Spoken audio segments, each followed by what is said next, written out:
kirtle is the basic underdress of the Tudor period. We really only get a glimpse of them in portraits at the neckline and forepart of the skirt, but they are essential for providing the right support and silhouette for Tudor fashions. Corsets as we know them didn't exist in the early 16th century. I am embarking on bringing to life this portrait of Anne Boleyn through recreating her clothing, and while I have a Tudor smock and petticoat already, I need a black kirtle for this outfit.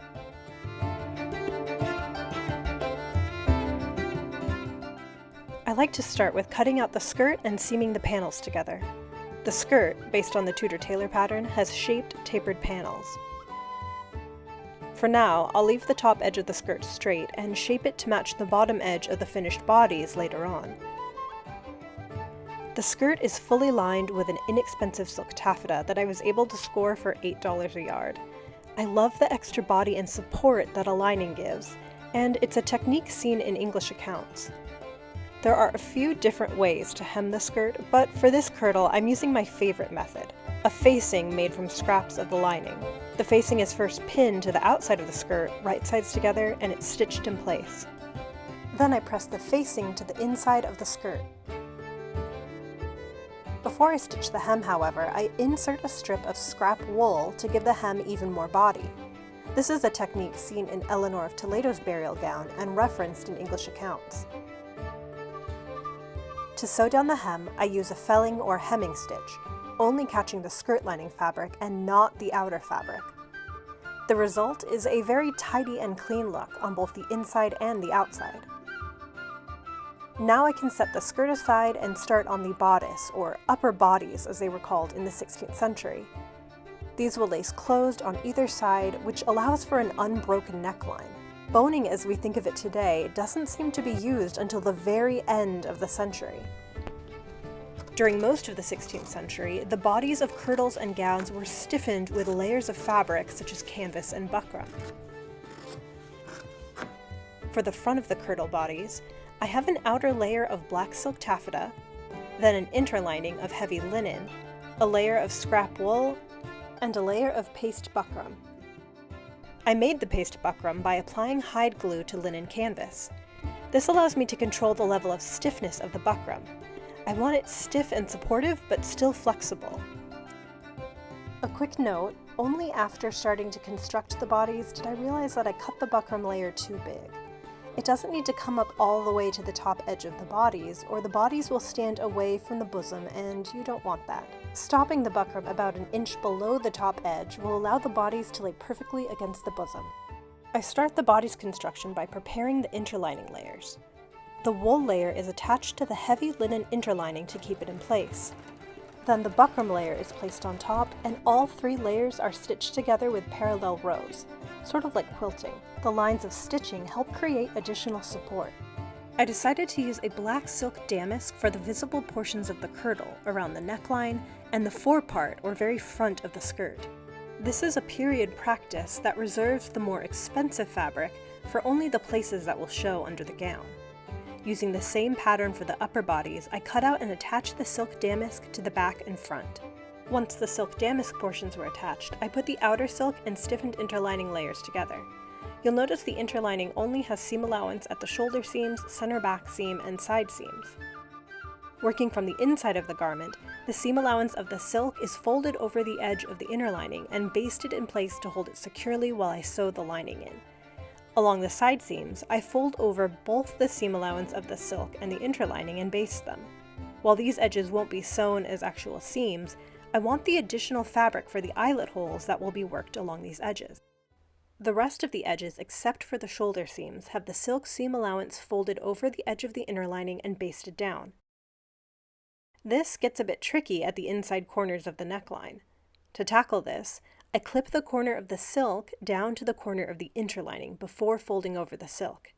Then I continue basting.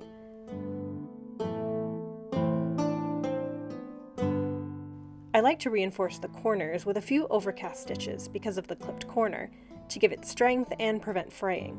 This is also a technique that can be seen on the burial gown of Eleanor of Toledo.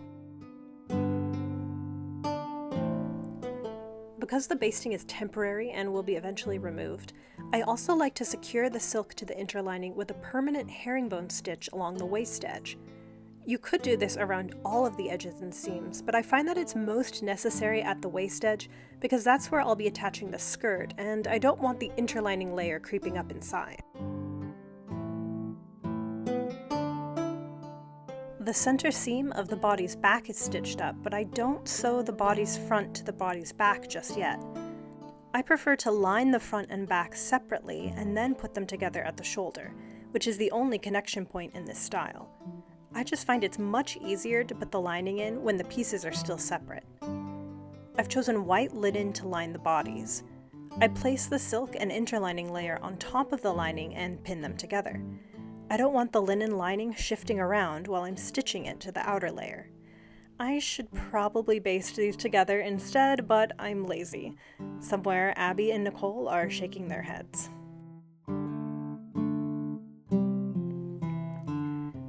The seam allowance of the lining is then folded back ever so slightly behind the edge of the silk to minimize the chance of the lining being seen from the outside. After pinning the folded edge in place, I stitch it to the silk layer with a felling stitch, using white linen thread to match the lining. And while I was trying to get some hand sewing ASMR, my dog decided it was time to eat lunch.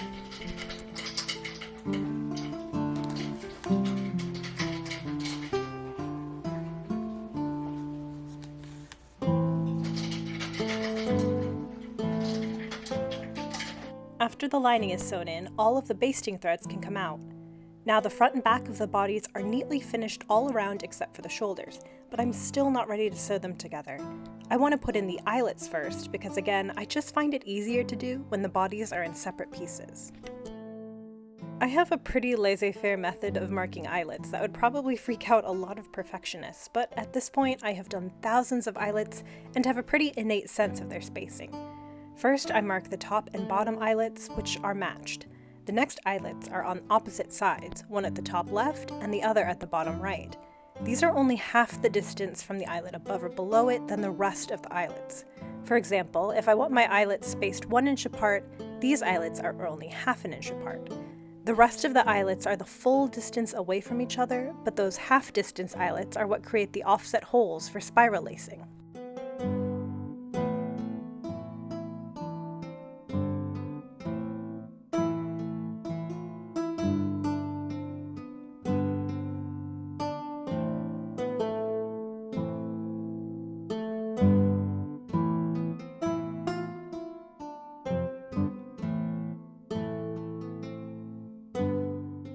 Since there are a lot of great eyelet tutorials already out there, I will link to them in the description below. These eyelets are sewn with waxed silk buttonhole twist. Using a slightly heavier thread like buttonhole twist for eyelets will make them so much easier and more pleasant to sew.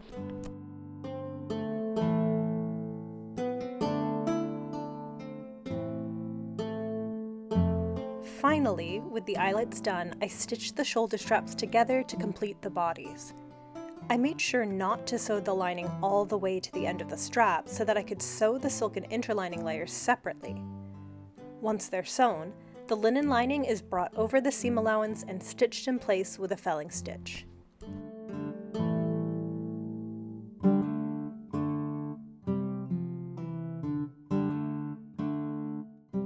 The very last thing to do to the bodies is to put on the pearls and gold ouches or ooches, as seen in Anne's portrait.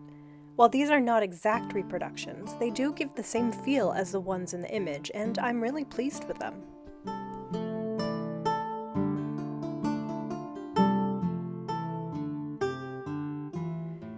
Now I need to finish up the skirt and attach it.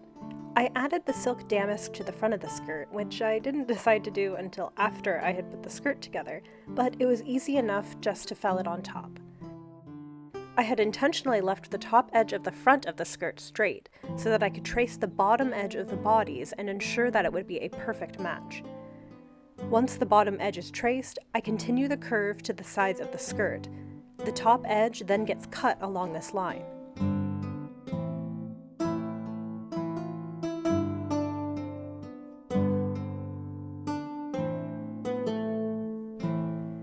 My preferred method of attaching the skirt to the bodies is by whipping them together. To do this, I first need to fold the seam allowances of the outer fabric and the lining in towards each other to create a clean finish along the top of the skirt.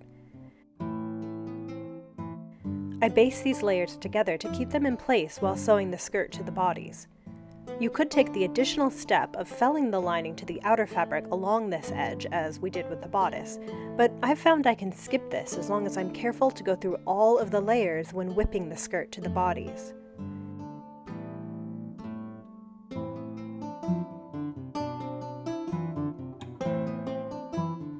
However, I do need to finish the openings on either side of the skirt that match the openings on either side of the bodies.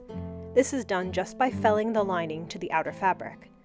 I wasn't able to use the skirt seams for the openings and instead had to cut a slit into the fabric, so I reinforced the bottom with buttonhole stitches and a thread bar. Now I'm going to pleat up the skirt to fit the bodice. Note that while I'm working from the outside of the bodice, this is just to figure out the pleats. When I stitch the bodice to the skirt, I'll be working from the inside. Instead of any kind of math, I use the divide and conquer method to pleat most of my skirts. I do this by matching up the ends and the center of the skirt to the same points on the bodice. Then each half gets further divided into quarters. That way I know just how much skirt I need to get into each section of the bodice. It's more important to make the outside of the pleats even, and you can adjust the pleats on the inside.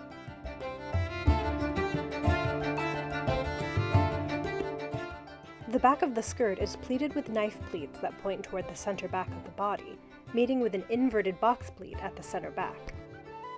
The front of the skirt is done a bit differently because I want to keep a smooth, flat section of the skirt over the stomach. I still match up the center of the skirt to the center of the bodice, but only pleat it for about 5 inches on either side. Here at the front of the skirt, the pleats point away from the center towards the sides. After all of the pleats have been pinned in place, I put the skirt and bodies right sides together and whip over the edges of both. You don't want to take too deep of a bite into the bottom edge of the bodies, but enough that your thread won't just rip out of the fabric.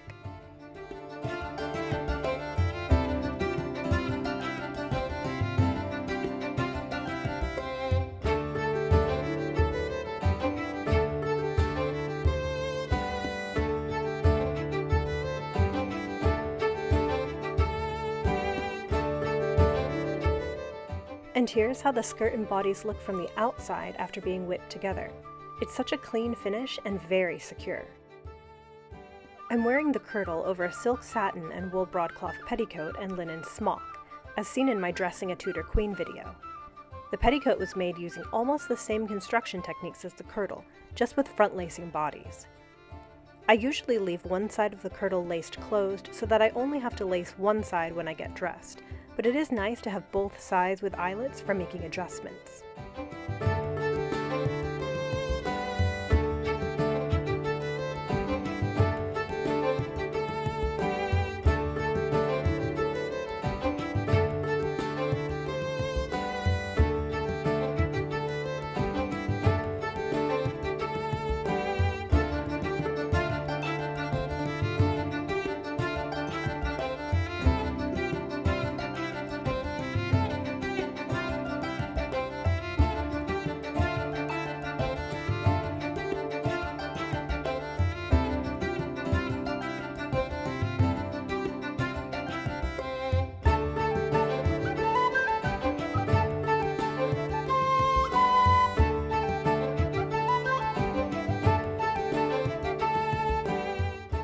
Now I can move on to making the gown to go over the kirtle and bring Anne Boleyn's portrait to life.